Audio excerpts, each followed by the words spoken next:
निर्जला एकादशी व्रत कथा महर्षि व्यास एवं भीमसेन की कथा शौनक आदि 88,000 ऋषि मुनि अत्यंत श्रद्धा से इन एकादशियों की कल्याणकारी व पापनाशक रोचक कथाओं का श्रवण कर आनंदमग्न हो रहे थे। अब सभी ने ज्येष्ठ माह के शुक्ल पक्ष की एकादशी की कथा सुनने की प्रार्थना की। तब सूत जी ने कहा, महर्षि व्यास से एक बार भीमसेन ने कहा, हे पितामह, भ्राता युधिष्ठिर, माता कुंती, द्रौपदी, अर्जुन, नकुल और सहदेव आदि एकादशी के दिन व्रत करते हैं। मुझे भी एकादशी के दिन अन्न ग्रहण न करने का आग्रह करते हैं। मैं उनसे कहता हूँ कि भाई, मैं भक्तिपूर्वक भगवान की पूजा कर सकता हूँ और दान दे सकता हूँ, किंतु मैं भूखा नहीं रह सकता। इस पर महर्षि व्यास ने कहा, हे भीमसेन, वे सही कहते हैं। शास्त्रों में वर्णित है कि एकादशी के दिन अन्न का सेवन नहीं करना चाहिए। यदि तुम नरक को अधम एवं स्वर्ग को उत्तम समझते हो तो प्रत्येक माह की दोनों एकादशियों को अन्न ग्रहण न किया करो। महर्षि व्यास के वचन सुन भीमसेन ने कहा, हे पितामह, मैं आपसे पहले ही कह चुका हूँ कि मैं एक दिन तो क्या एक समय भी भोजन किए बिना नहीं रह सकता, तो मेरे लिए पूरे दिन का उपवास करना क्या संभव है? मेरे उदर में अग्नि का वास है, जो अधिक अन्न ग्रहण करने पर ही शांत होती है। यदि मैं प्रयत्न करूं तो वर्ष में एक एकादशी का व्रत अवश्य कर सकता हूं, अतः आप मुझे कोई एक ऐसा व्रत बतलाइए जिसको करने से मुझे स्वर्ग की प्राप्ति हो सके। भीमसेन की बात सुन व्यास जी ने कहा, हे पुत्र, बड़े बड़े ऋषि महर्षियों ने अनेक शास्त्र आदि रचे हैं।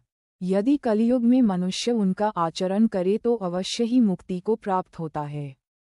उनमें धन बहुत कम व्यय होता है। उनमें से जो पुराणों का सार है वह ये है कि मनुष्य को दोनों पक्षों की एकादशियों का व्रत करना चाहिए। इससे उन्हें स्वर्ग की प्राप्ति होती है। महर्षि व्यास ने कहा, हे वायुपुत्र, वृषभ संक्रांति एवं मिथुन संक्रांति के मध्य में ज्येष्ठ माह के शुक्ल पक्ष की एकादशी आती है।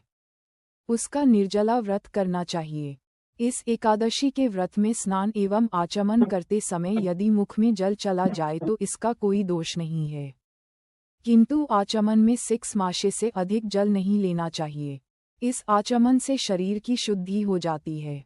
आचमन में 6 मासे से अधिक जल मद्यपान के समान है। इस दिन भोजन नहीं करना चाहिए।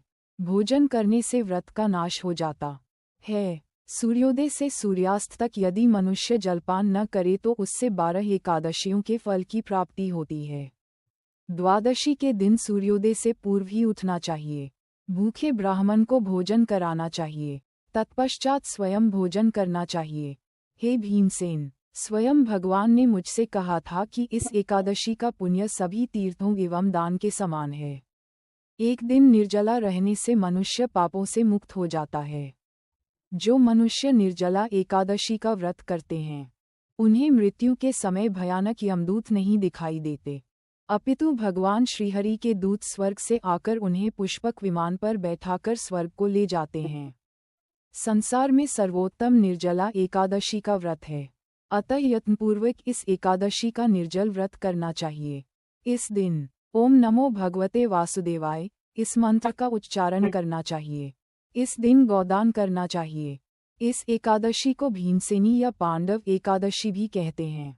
निर्जल व्रत करने से पूर्व भगवान का पूजन करना चाहिए तथा उनसे प्रार्थना करनी चाहिए कि हे प्रभु, आज मैं निर्जल व्रत करता हूँ। इसके दूसरे दिन भोजन करूँगा। मैं इस व्रत को श्रद्धापूर्वक करूँगा। मेरे सब पाप नष्ट हो जाएं। इस दिन जल से भरा हुआ घड़ा वस्त्र आदि से ढककर स्वर्ण सहित किसी सुपात्र को दान करना चाहिए।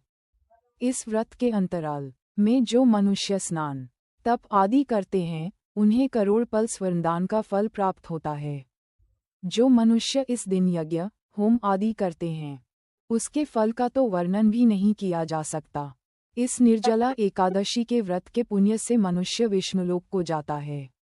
जो मनुष्य इस दिन अन्न ग्रहण करते हैं उनको चांडाल समझना चाहिए। वे अंत में नरक में जाते हैं। ब्रह्म हत्यारे, मद्यपान करने वाले, चोरी करने वाले, गुरु से ईर्ष्या करने वाले, झूठ बोलने वाले भी इस व्रत को करने से स्वर्ग के भागी बन जाते हैं। हे अर्जुन, जो पुरुष या स्त्री इस व्रत को श्रद्धापूर्वक करते हैं, उन्हें सर्वप्रथम विष्णु भगवान का पूजन करना चाहिए। तदुपरांत गौदान करना चाहिए। इस दिन ब्राह्मणों को दक्षिणा देनी चाहिए। निर्जला के दिन अन्न, वस्त्र, छत्र आदि का दान करना चाहिए। जो मनुष्य इस कथा का प्रेमपूर्वक श्रवण करते हैं तथा पठन करते हैं, वे भी स्वर्ग के अधिकारी हो जाते हैं। कथा सार अपनी दुर्बलताओं को अपने गुरुजनों तथा परिवार के बड़ों से कदापि नहीं छुपाना चाहिए। उन पर विश्वास रखते हुए भक्त को चाहिए कि वह अपना कष्ट उन्हें बताए, ताकि वे उसका कोई उचित उपाय कर सकें। उपाय का श्रद्धा एवं विश्वासपूर्वक पालन करना चाहिए।